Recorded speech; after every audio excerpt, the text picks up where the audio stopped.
Merci à vous de nous suivre chaque semaine. Alors surtout, n'oubliez pas de vous abonner, hein, c'est hyper important, ça va vous permettre de savoir un petit peu quand on sort les vidéos. J'en profite pour vous rappeler nos partenariats avec Bud Racing sur le site avec le code promo MXTest. Vous bénéficiez quand même de 15% sur le site, donc ça c'est vraiment très cool. Même chose sur 3S, le site, la boutique, hein, donc pareil avec le code promo MXTest. Oh, putain Même...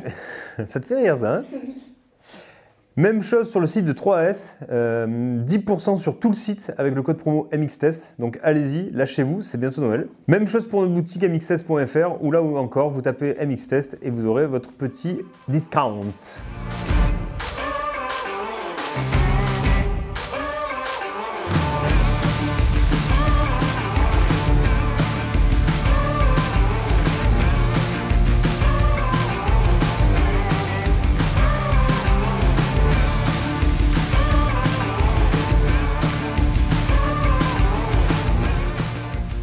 Alors Milo, t'étais survolté aujourd'hui.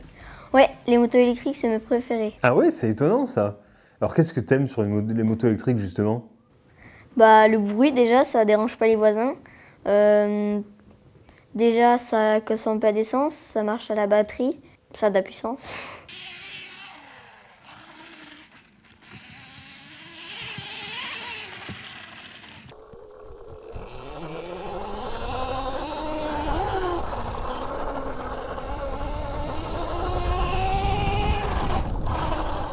Alors tu vois, c'est marrant parce que les gens qui ont plutôt mon âge, ils critiquent beaucoup le fait que ça fait plus de bruit justement. C'est vrai que c'est devenu un vrai problème parce qu'il y a plein de circuits qui ont fermé et puis t'imagines bien qu'on peut pas sortir ça à 4,5 dans le jardin pour en faire comme ça quoi. Et toi le bruit en fait quand tu roules tu t'en fous, ça te manque pas?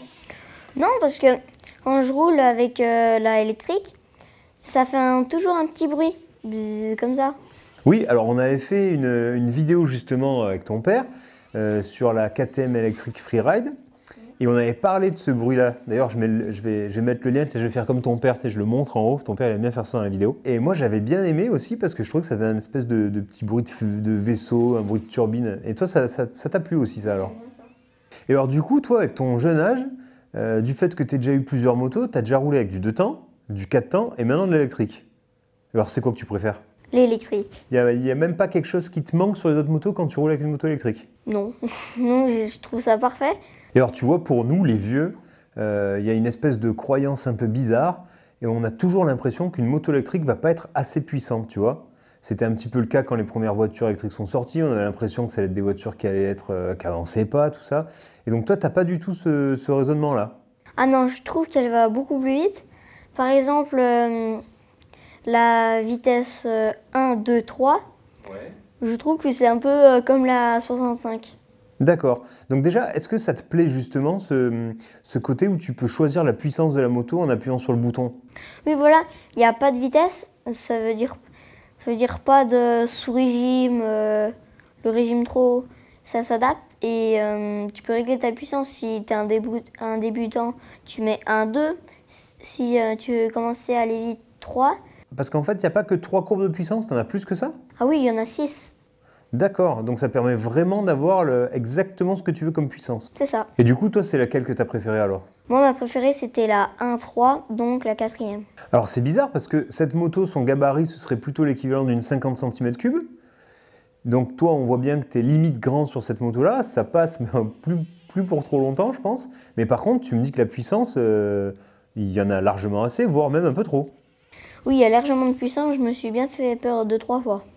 Ah oui, c'est vrai que tu t'es fait peur, tu es même tombé, hein, puisque j'ai la chute en image, voilà, hein, je propose aux gens de la regarder. Et pourquoi tu es tombé alors? C'est à cause du moteur qui est trop puissant? Ah non, pas du tout, c'est à cause du frein. Pourquoi? Le frein avant, il freine pas, et le frein arrière, il est très sensible. Comment ça, le frein avant, il freine pas? Tu veux dire qu'il faut vraiment appuyer fort sur le levier pour que ça s'arrête? Oui, mais moi j'ai pas assez de force pour... Ah, ça t'a vraiment posé problème le frein avant. Et alors, par contre, le frein arrière, tu dis que ça freine trop par contre? Oui. Ouais, en fait, je fais le surpris, mais je comprends complètement ce que tu me dis parce que j'ai fait un petit tour avec et effectivement, j'ai trouvé que le frein avant était vraiment pas puissant du tout. Par contre, le frein arrière, j'ai trouvé indosable. Alors, d'après toi, est-ce que ça peut se régler, ça, cette histoire de frein arrière? Ou est-ce que c'est vraiment le frein qui est foutu comme ça, il n'y a rien à faire? En le réglant un peu en bas, on aurait eu moins de force. Du coup, on aurait moins appuyé. Mais même, il y a un très gros décalage entre l'avant et l'arrière. Ouais. Quand tu dis en le réglant en basse, c'est-à-dire la pédale de frein, la mettre un peu plus basse? Oui, c'est ça. Bon alors Milo, j'ai bien compris que le frein, c'était quand même pas trop le point fort de la moto. Mais le châssis, par exemple? C'est un châssis de 50 SX. D'accord, oui, la KTM, donc oui, on sait que KTM et Husqvarna, c'est un petit peu la même moto, donc c'est vraiment le châssis de la 50SX. Et du coup, la moto, tu l'as trouvée comment? Tu l'as trouvée maniable, facile, difficile? Bah oui, très maniable. Mais ça m'a fait peur au début parce que je m'attendais à une moto petite, j'avais raison, mais pas trop puissante. Mais là, ça m'a vraiment surpris parce que je l'ai mis tout de suite à fond parce que je croyais qu'elle n'était pas très puissante. Mais non, je me suis fait peur en premier. Alors non, on pourrait croire que c'est une moto de débutant, mais en fait non, c'est une moto de pilote confirmé. Oui, mais si tu as envie d'en faire une moto de débutant en mettant vraiment le minimum de puissance, ça marche aussi? Tu as vraiment une moto qui n'est pas puissante si tu fais ça? Alors le niveau 1, c'est vraiment pas assez puissant. J'arrive même pas à monter les sauts. Mais par contre, le niveau 2, c'est une courbe parfaite. Pour débuter? Oui.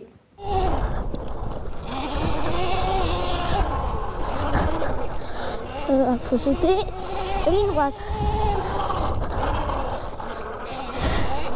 J'aime bien cette vitesse parce qu'elle est douce et à moitié et puissante. Tandis que les autres en bas,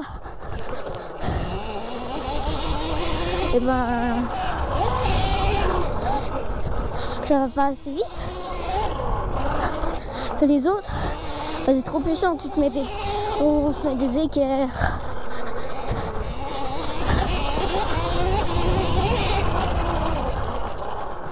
Alors, on peut ajuster la puissance justement avec le bouton au milieu là. Et alors, je te l'ai pas dit, mais on peut aussi ajuster les suspensions. Parce qu'en fait, avec la moto, il te donne une petite pompe, parce que c'est des suspensions à air, et tu peux comme ça durcir ou assouplir la fourche, un peu comme si tu changeais le ressort, tu vois. Okay. Et, du coup, ça te permet d'avoir une moto qui est quand même bien plus performante. Et alors, d'après toi, est-ce qu'on peut faire des gros sauts avec cette moto? Si tu modifies les suspensions et que tu te mets en vitesse 1, 2, 3, oui, je pense que tu peux faire quand même des gros sauts. Et là, tu te verrais aller sur une vraie piste de motocross, dans ces conditions, avec la moto un peu modifiée, c'est-à-dire les suspensions plus dures, la courbe qui va bien? Quand même pas, parce que ça reste une moto petite. Et par contre, un pilote petit, mais un pilote confirmé, je pense que oui. Donc en fait, cette moto, on peut la voir quand on débute complètement, et tant qu'elle nous va au niveau de la taille, on peut rouler avec, parce que c'est pas la puissance qui manque. Hein. C'est ça. Alors moi, tu vois, ce que j'adore sur les motos électriques, c'est justement l'absence de bruit. Parce qu'on le voit sur les images, tu fais de la moto devant la maison, tu gênes pas les voisins, tu gênes personne. Et ce qui est génial aussi, c'est qu'en fait, cette moto, tu peux charger 80% de la batterie en seulement 45 minutes. Ça veut dire qu'en fait, tu peux en faire, aller te faire un petit goûter et repartir pour une petite manche. Et ça, je trouve ça vraiment un gros point fort.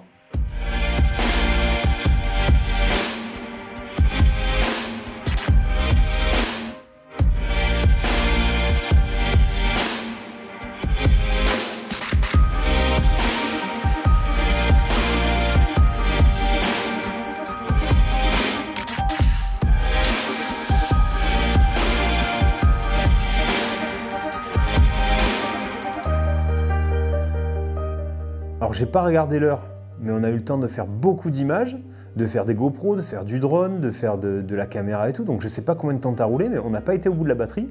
Et t'as roulé bien plus d'une demi-heure. Hein. 30-45 minutes à bloc. Ouais, d'accord. Donc en fait, les problèmes d'autonomie sur les motos électriques commencent vraiment à être derrière nous, j'ai l'impression. Hein. Milo, parlons du look de cette moto. Est-ce que ce côté moteur électrique, tu trouves que ça te défigure la moto, que du coup elle est plus jolie à regarder, ou est-ce que tu le vois même pas? Comment tu la trouves cette moto? Bah, au niveau plastique, tout ça, c'est une moto normale. Mais par contre, ça me perturbait un peu le moteur électrique. C'est-à-dire la forme qu'il a, le moteur, en fait, tu veux dire? Oui, ça. Le plastique, tout ça. D'accord, ok. Mais tu la trouves quand même jolie? Oui. Ça t'empêcherait pas de l'acheter? Non. Si je te la laisse là, à la fin du tournage, t'es content? Oui. Tu sais, un moteur électrique, ça marche pas comme un moteur essence. Et la particularité d'un moteur électrique, c'est qu'en fait, tu as le couple, la puissance de la moto, tu l'as tout de suite. Il n'y a pas ce phénomène d'avoir un moteur qui peut être creux ou des choses comme ça qu'on a sur les moteurs thermiques. Quand on avait essayé la KTM Freeride, je vous remets le lien si vous n'avez toujours pas cliqué dessus, avec ton père, on avait trouvé que c'était très très doux, encore plus doux qu'un 4 temps. Est-ce que toi, tu as trouvé que c'était doux comme moteur ou que c'était un petit peu agressif quand tu mettais les gaz dans les virages, tu sais? Ah non, moi je trouvais qu'elle était très douce. Et si tu mettais par contre, si tu mettais comme ça les gaz, bah d'un coup, bah oui, ça allait avancer. Mais par contre, si tu fais bien le filet de gaz, elle va pas partir comme ça.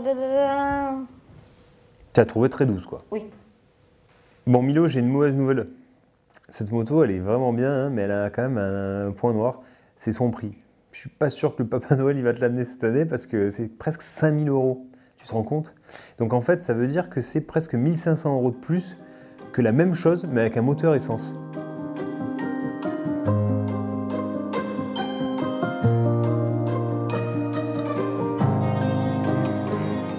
Je me dis que un petit garçon comme toi qui habite à Paris dans un lotissement où les maisons sont un petit peu plus les unes sur les autres, bah, il ne peut pas faire de la 50 dans son jardin, c'est pas possible, il va se faire engueuler par tout le voisinage. Alors que là, avec une moto électrique, t'imagines un peu, c'est le rêve. Donc du coup, cet écart de prix me semble d'un coup plus justifié. Toi qui as essayé les deux, t'as déjà piloté une 50 SX, t'as piloté celle-là. Si Ça fait longtemps que j'ai eu. Ça fait longtemps, mais tu t'en souviens quand même de ta 50. Ouais. Tu penses que si tu devais choisir entre les deux, tu prends la électrique les yeux fermés? Oui. Donc ça vaut l'écart de prix? Oui. Tu préfères avoir la 50 électrique ou la 50 à essence avec plein de casques et de bottes, d'équipements? Ouh. Parce que c'est ça, hein, il y a 1500 € d'écart. Donc avec 1500 € d'écart, tu peux t'acheter quand même pas mal de tenues et de casques et de bottes. C'est un choix difficile. Hein. L'essence. Donc elle n'est pas si bien que ça alors. Si, mais... Oui, mais tu parles de 1500 € de tenue, tout ça.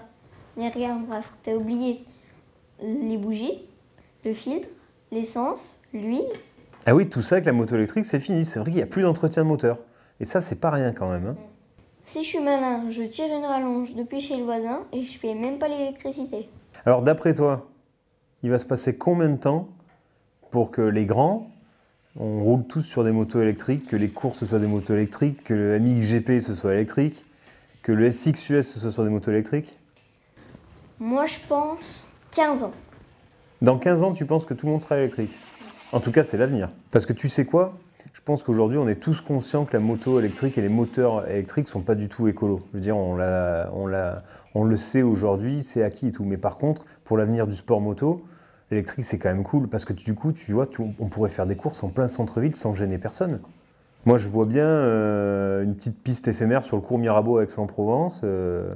T'embêtes même pas les gens en terrasse.